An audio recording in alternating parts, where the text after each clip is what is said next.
என் நாமத்தில் எதை கேட்டாலும் அதை செய்வேன்.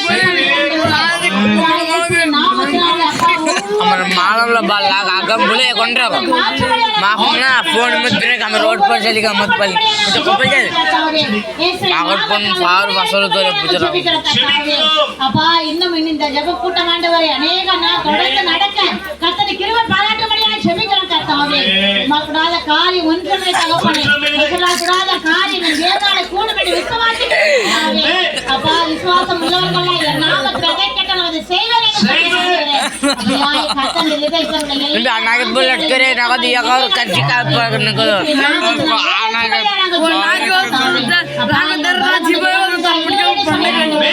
राफ कर ना बोला तो चली गो कटे माफ पड़िया जबे कर करतावे ஒவ்வொரு சாட்சியா இருக்குங்கப்பா உங்க சாட்சியா இருக்குங்கப்பா பசுத்த ஆவியானவரான ஒவ்வொரு எல்லைகளை மாறுபடியா நாங்கள் ஜெபிக்கிறோம். ஹல்லேலூயா. முக்கியமான குறிப்பு நீங்க எல்லாரும் ஆண்டவருக்கு காணிக்கை கொடுத்த பிள்ளைகளை நான் செபிக்க போறேன். மகிமையில இருக்கிறவர்கள் இந்த பாகத்துல நீங்க கர்த்தருக்கு கொடுத்திருக்கிறீங்க, ஆண்டவருக்குன்னு விதைத்திருக்கிறீங்க. அந்த விதை 1 30 60 100 பலன் கொடுக்க வேண்டும். பாருங்க, நீங்க ஆண்டவருக்காக கொடுக்கும் போது ஆஸ்பத்திரி செலவு ஆண்டவர் விலக்கி காப்பார். ஹல்லேலூயா. ஒரு நாள் பாஸ்டர்மா ஜெபத்துக்கு போனாங்க. அப்ப அவங்களுக்கு எனக்கு ஒரு 500 ரூபா ஒருத்தவங்க எமோ பண்ணியிருந்தாங்க. அதை தாராளமா எடுத்து அவங்களுக்கு 200 500 ரூபாயில 200 ரூபா கொடுத்த பாருங்க. அடுத்த நாள் எனக்கு ஒரு பெரிய ஆசீர்வாதத்தை கர்த்தர் கொடுத்தார். ஆண்டவருக்காக கொடுக்கும்போது ஆண்டவர் கொடுத்தவர்களை ஆண்டவர் குறைவில் வைக்கவே மாட்டார். ஹல்லேலூயா.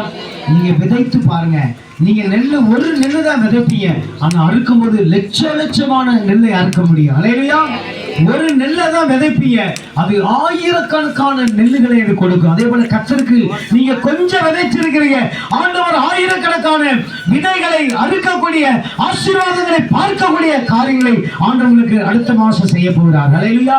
இந்த மாசமே ஒரு வாசலை திறக்க போறார். உங்களுக்கு வர வேண்டிய உதவிகள், வர வேண்டிய ஆசீர்வாதங்கள், வர வேண்டிய நன்மைகள் ஆண்டவரே எங்க பிள்ளைகளுக்காக ஆண்டவரே ஒருவருக்கும் ஆஸ்பத்திரி செலவு வரக்கூடாது, வீண் செலவுகள் வரக்கூடாது. ஆண்டவரே இந்த ஆஸ்பத்திரியில் படுத்திருக்கிற ஒவ்வொரு பிள்ளைகளுக்காக நாங்கள் செபிக்கிறோம். என்ன சொல்லி ஜெபம் பண்ணுங்க. அந்த தம்பி வெங்கடேஷுக்காக நாங்கள் செபிக்கிறோம்.